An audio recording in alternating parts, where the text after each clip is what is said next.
मैं आपको विश्वास दिला कहता हूं, मैं पुलिस के खिलाफ नहीं हूं, लेकिन मेरा ये मानना है कि गलती किसी से भी हो सकती है। मनुष्य में भावनाएं होती हैं, संवेदनाएं होती हैं।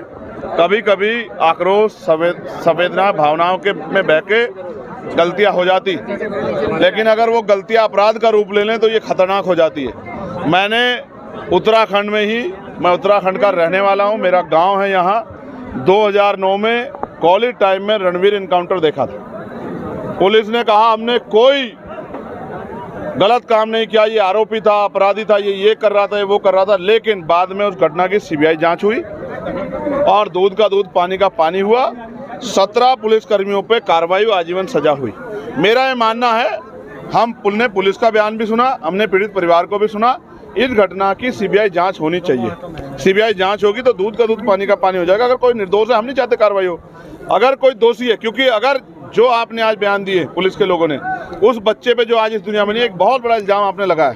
हमारी मंशा ये है कि लोगों में आक्रोश है, उसकी निष्पक्ष जांच हो, सीबीआई द्वारा जांच हो, और जो भी इसमें आरोपी हो, जिसने भी जो अपराध किया, उसको उसकी सजा मिले। मैं परिवार के साथ खड़ा हूँ। मैंने परिवार को विश्वास दिलाया है। हमने 5 तारीख को अगर हमारी मांगे नहीं सुनी गई, इसमें एफआईआर अब तक दर्ज नहीं हुई है। कैसे माना जाए कि पुलिस अपने लोगों को नहीं बचाएगी? झूठे इनकाउंटर हो रहे हैं, बुलडोजर चल रहे हैं, भाजपा की सरकार में गरीबों का दमन हो रहा है। तो हमने ये मांग की है कि हमारी मांग को सुना जाए, वरना 5 तारीख को, 5 अक्टूबर को एक बहुत बड़ा आंदोलन, अनिश्चितकालीन आंदोलन हम लोग जिला मुख्यालय हरिद्वार पे करेंगे और देश भर के अपने लोगों को वहाँ बुलाएंगे कि भाई लोग हमारी आके मदद करें और हमें इस लड़ाई को लड़ने में हमारे साथ खड़े हैं, और जिससे इस परिवार को न्याय मिल सके। संजय जी, कांग्रेस के कई नेता यहाँ पे, उनकी तरफ से कोई जो पुलिस ने अभी उसमें दर्ज नहीं, मुकदमा क्यों नहीं लिख रही है पुलिस? भाई विपक्ष के साथी है, 21 MLA हैं उनके, एक एफआईआर नहीं दर्ज करा पा रहे। इसका मतलब माना जाए कि बहुत कमजोर विपक्ष है।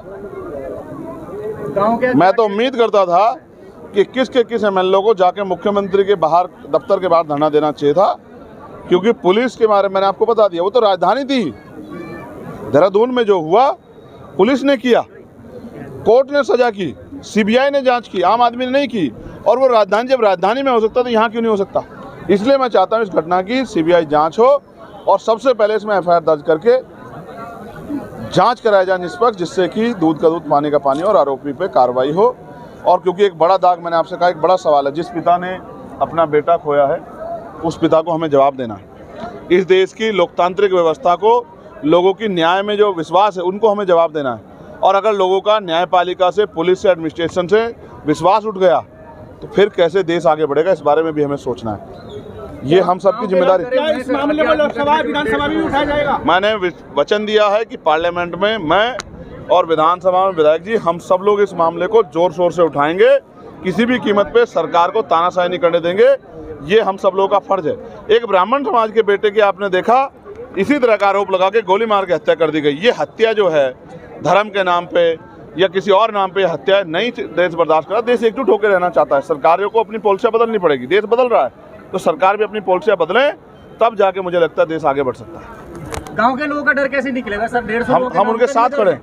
ये झूठे मुकदमे वापस कराने के लिए मैं फिर आपसे कह रहा हूँ, जेलों से नहीं डरते लोग, ये तो संविधान को मानने वाले लोग हैं।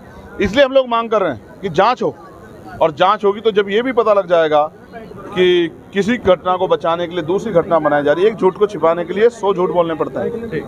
ये सब उसी की कहानी का एक हिस्सा है। इसलिए मैं कह रहा हूँ, हमारी मांग ये भी है कि झूठे मुकदमे वापस लिए जाएं। इसके लिए हम लोग 5 अक्टूबर की तैयारी कर रहे हैं कि 2 अक्टूबर को गांधी जयंती हो जाएगी और 5 अक्टूबर को हम लोग फिर क्रांति जयंती का हम लोग उद्घाटन करेंगे। आपके साथ एक लोकप्रिय विधायक भी हैं, उमेश। जो बातें हैं वो सभी भाई चंद्रशेखर जी ने कह दी हैं, और मुझे लगता है कि इनके कहने के बाद कुछ बचा नहीं है कहने को। इस परिवार को न्याय दिलाने के लिए एक क्रांति की ज़रूरत है, और उस क्रांति का आह्वान भाई चंद्रशेखर जी ने कर दिया है। और ये अलख जो है अब तब तक लगातार जलती रहेगी जब तक इस परिवार को न्याय नहीं मिलेगा। एक अनिश्चितकालीन धरने की घोषणा इस मंच से की गई है। 5 अक्टूबर को एक आंदोलन की शुरुआत की जाएगी और इस परिवार को न्याय दिलाने के लिए एड़ी चोटी का जोर लगाया जाएगा। और जैसा कि भाई चंद्रशेखर जी ने कहा कि देश भर से लोगों का आह्वान होगा, यहीं के नहीं, मैं उत्तराखंड के हरिद्वार जनपद के हर बच्चे से, हर व्यक्ति से अनुरोध करता हूं, आग्रह करता हूं कि घरों से निकलो और वसीम को न्याय दिलाने की लड़ाई में हमारा साथ है। क्या विधानसभा भी उठाएंगे? बिल्कुल उठाएंगे भाई, जब संसद में उठाने को तैयार है तो विधानसभा में हम क्यों नहीं उठाएंगे।